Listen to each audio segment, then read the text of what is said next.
Okay, for lesson 7.8, we're going to revisit limits, and we're going to specifically look at indeterminate forms, and we have a powerful method to evaluate these indeterminate forms, something called L'Hopital's rule.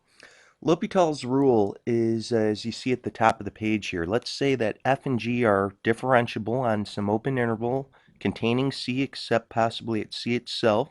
Remember, a limit will always have x approaching c, but not equaling c. You need a fraction. You need f over g. You're always going to need this rational kind of an expression, a ratio of the two functions. L'Hopital's rule says if you have f over g, and if you get the indeterminate form of 0 over 0, or infinity over infinity, and by the way, the signs of infinity could be different. You could have a negative infinity up on top and a positive down below, or vice versa. But if that's the case, what you can do, very importantly, is realize that that ratio, as you take that limit, would be equivalent to the limit as x approaches c of f prime of x all over g prime of x. Let's immediately see this in play. Take a look at example 1. If you were to substitute a 0 in, the sign of 0 is 0. Down below, 2 times 0 is 0. Well, we have 0 over 0. But perhaps we would want to use L'Hopital's rule immediately. What I generally do is I'll put an equal sign and then put an L here, a cursive letter L, for saying I'm about to do L'Hopital's rule. We'll say, let's rewrite this. The limit as x approaches 0. Take the derivative of the top. The derivative of sine is cosine. Here's cosine of x. Down below, the derivative of 2x is just a 2. Notice we're not doing the quotient rule. We're just very simply taking the derivative of the numerator and putting it over the derivative of the denominator. Now, as we look at this form now, when I substitute a 0 in, the cosine of 0 is 1. Down below, you just have a 2, and we are done. This is an amazingly powerful method to help us out with limits when we have 0 over 0 or infinity over infinity.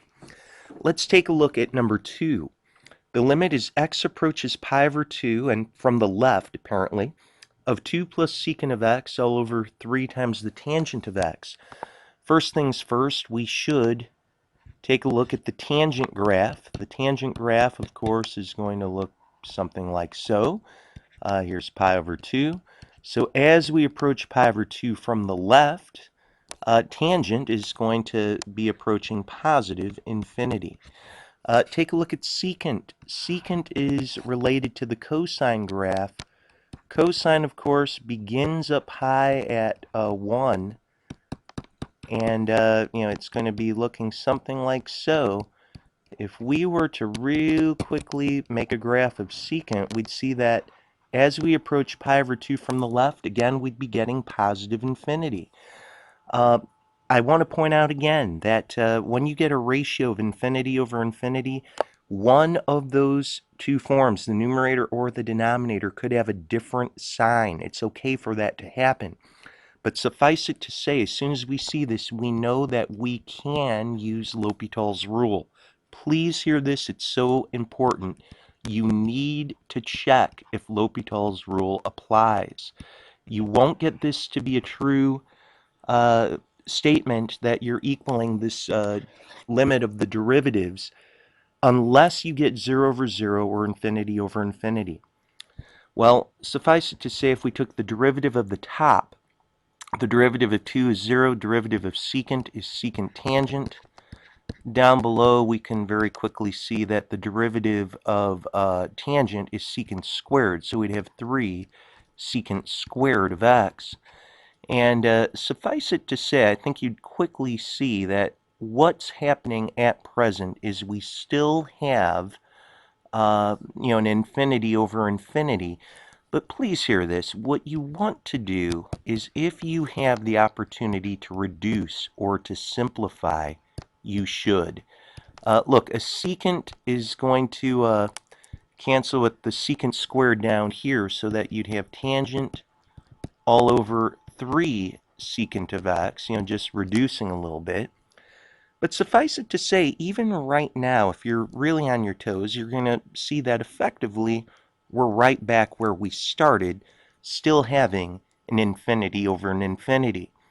And if you're also very thoughtful, you're going to see if we did L'Hopital's rule again, which we can do, we're just going to wind up always oscillating between derivatives involving secant squared and secant tangent. We're always going to be back to that first form that we had. So, dare I say, maybe it would be more helpful to revisit this problem a little bit and to maybe see if there's an algebraic way that we can break this down. Tangent, of course, is sine over cosine. And if I am looking at this down here, we'd say that this is 3 over cosine of x. You can see that secant is really just 1 over cosine. And thank goodness right now I hope it's pretty apparent that we could cross out a cosine. Of course, we could go through the work to actually multiply through and actually multiply by the reciprocal. But that's not even necessary. We can just finish this problem up right now by saying, look, I have sine of x all over 3. Plug in pi over 2. Sine of pi over 2 is 1. We'd be left, thankfully, very quickly with 1/3. Now, I brought up before that it's very important to check if L'Hopital's rule is even applicable. Students get into trouble when they want to immediately just start taking derivatives. And by the way, that can lead to false answers, answers that seem like they're correct, but they're certainly not. Take a look at example 3 with me just for a moment. Let's check. Plug in a 0 on the bottom. Of course, we get 0. As we're letting x go to 0, 0 squared, remember we're getting close to 0, like maybe negative 0.0001 or positive 0.001. Regardless of what's happening down below, we're squaring. It's a positive small value down below. Not really equaling 0 down below, but getting close to 0. Big difference. Up on top, 0 times the cosine of 0. That's kind of like 0 times 1. We'd be very close to having this numerator go to 0. Again, getting close to 0. But e to the 0 would be getting very close to 1. Now look at this. We don't have L'Hopital's rule being applicable here. This is so very, very important to see. L'Hopital's rule would be misapplied if we were to do that. Down below, we know that this is very tiny and it's positive. 1 over something small is very big. This is going to be going towards positive infinity. So please be very, very careful if you're trying to use L'Hopital's rule. You can wind up by misapplying it and getting an incorrect answer. For number 4, again, let's check and make sure that L'Hopital's rule is applicable. Plug in 0 on the top.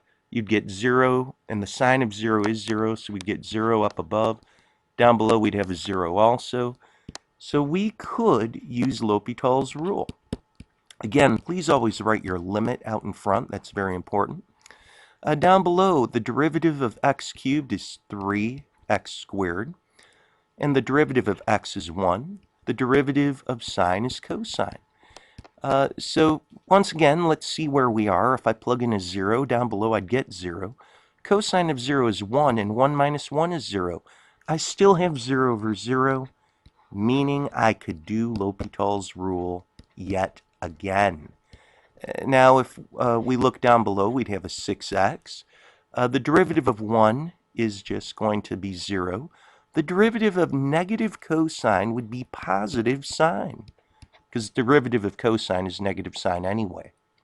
But here we go again. Plug in 0 and you get 0 over 0. Let's use L'Hopital's rule one more time. And we could say this would become the limit as x goes to 0. Down below we have a 6. Good news. The derivative of sine is cosine. Substitute in our 0. The cosine of 0 is 1. We would be left with 1 over 6. All right. Well, there are other indeterminate forms than 0 over 0 or infinity over infinity. There is 0 times infinity. I do want to speak about this. This is important. Sometimes students will look and they'll say, What's the problem? 0 times anything is 0. Like 0 times a billion is 0. And I'd agree with that, and I think we'd all agree with that. So naturally, students might look at 0 times infinity and say, what's so indeterminate about that?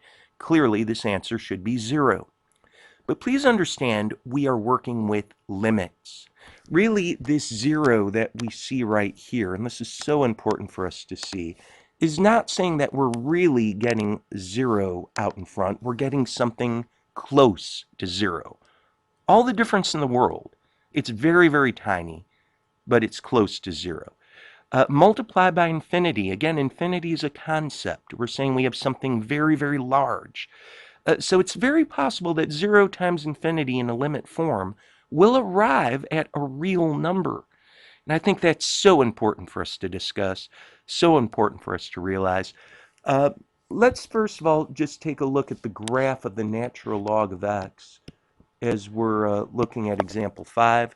Here's the natural log of x. If I were approaching 0 from the right, I hope you could see that this would be negative infinity. So this would appear to be 0 times negative infinity.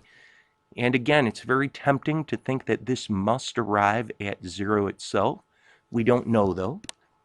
The key to dealing with this, as I said earlier, is to get a fraction.